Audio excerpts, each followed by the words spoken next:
I'm going to be doing my leadership biography presentation, and I kind of decided to do mine on someone who I've always seen as a leader, but she may not come to mind um, when you first hear the word leader. And so through this presentation, I kind of hope to change that. So I ended up doing my presentation on Audrey Hepburn. And so, to kind of give you some background on her, Audrey Hepburn was born on May 4th, 1929, in Brussels, Belgium, kind of during the midst of World War II. And so, when German invaded, Audrey and her mother packed up and left, and they moved to Holland, where Audrey started to become a ballerina. And this is kind of where her leadership skills really started. When she started to study to be a ballerina, even though she was very good, her teachers would tell her that she was too tall and that she wasn't going to make it. People weren't going to pay her to dance. And this became a very huge passion for Audrey, and she loved it, and she stuck with it, and she was able to end up performing in shows which raised money for Dutch relief for the war. And so after Audrey kind of quit dancing, she went on to star in movies. And in 1952, she got her big break in a movie called Secret People. And from there, she went on to play many iconic roles that we all know. Throughout her life, Audrey kind of had four main relationships in her life. In 1952, she was engaged to a man named James Hansen, and even after she had bought her dress, sent out her save the dates, she canceled the wedding and gave her dress to a poor Italian couple who actually still have her dress today. Later on, she met an American actor named Mel Ferrer. They were married for quite some time. They had a son named Sean, who was born in 1960. But the marriage ended up not working. They got a divorce. And years later, she ended up meeting her second husband, who was an Italian psychiatrist. His name was Andre Dotti. And they had a son named Luca. But even though Audrey was quoted a couple of times saying that she loved her husband, he was very unfaithful to her.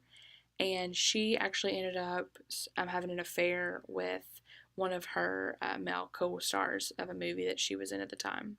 And so that marriage also ended in divorce. And then from 1980 until Audrey passed away, she was in a relationship with Dutch actor Robert Wolders. And she called those 9 years the happiest years of her life. And she considered herself married to him, even though, lawfully they weren't married. So Audrey had two sons, and she ended up passing away in 1989. And so I want to talk about now about how Audrey used her life, and she used all of these different things to be a leader, and how I perceive her to be a leader. And so throughout my paper, I used the 7 habits of highly effective people.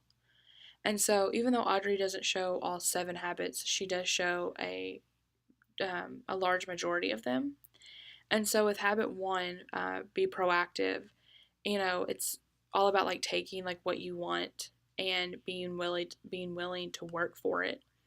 And that's exactly what she did. She worked hard during the war, after the war. She studied to be a ballerina, even when people told her no. She met her goals. She achieved her dreams. And so she danced and she acted when a lot of people told her that she wasn't going to make it. She worked hard to get where she was at, which brings me to habit 2, beginning with the end in mind.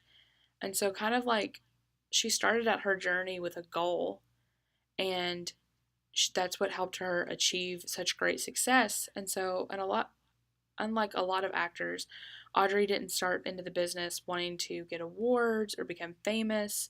She did it because her mom worked a lot of low a lot of low wage paying jobs, and she wanted to help her mom get out of that situation. And so she acted basically for the money of it, but not so that she could become super rich, just so that she could get her mom and herself out of this like desperate situation that they were in. And she did. She became very successful, and she was, she's very iconic still to this day. And one of the things that really helped her do that was habit 3, putting first things first. Audrey put what was important to her first. She put her mom first, and that was like her goal, and she kept her goals first.